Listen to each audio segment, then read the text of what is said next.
Alam niyo mga boss, itong SONA, ito yung magandang araw na makikita natin kung ano yung mga magagandang proyekto na nagawa ng administrasyon ng ating Pangulo. Ito yung araw na ilalahad nila lahat ng mga improvement ng ating bansa. Pero dito sa SONA ni BBM, ito masabi ko dito, isang pambubudol na naman sa taong bayan. Alam niyo kung bakit? Kasi sa SONA ni BBM, nung July 27, masabi ko na parang pangangampanya. Dahil lahat ng sinasabi niya dito ay puro plano lang, puro salita lang. Simula sa umpisa pa lang, wala tayong nakitang magandang proyekto na nagawa ng Administrasyong Marcos. Walang magandang pagbabago ng ating bansa sa pamumuno ni Bongbong Marcos.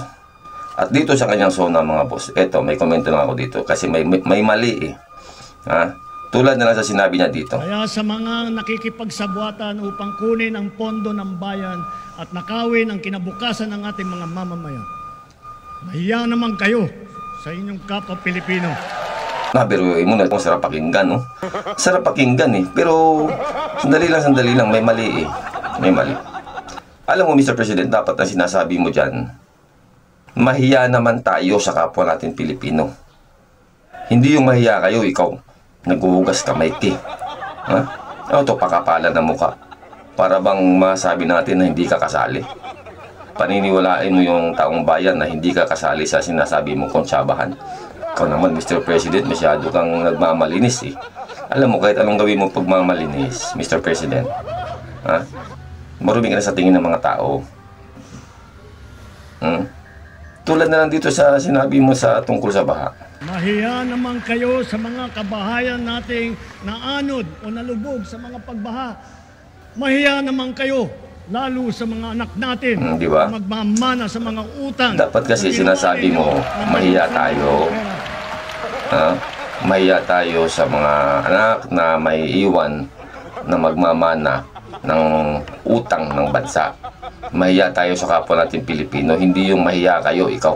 Alam mo bakit hindi naman mangyayari yung mga anod na bahay na yan, hindi mangyayari yung baha kung tinupad mo lang yung pangako mo nga 5,500 flood control project. Pero ang problema dyan, nawala yung flood control.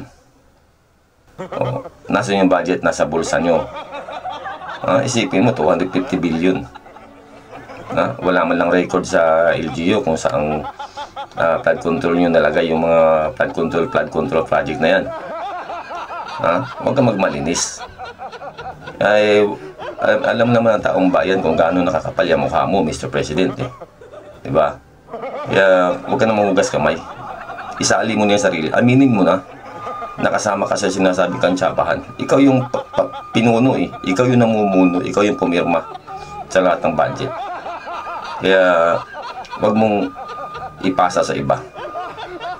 Isama mo sarili mo. Aminin mo nakasama ka sa kuntsabahan.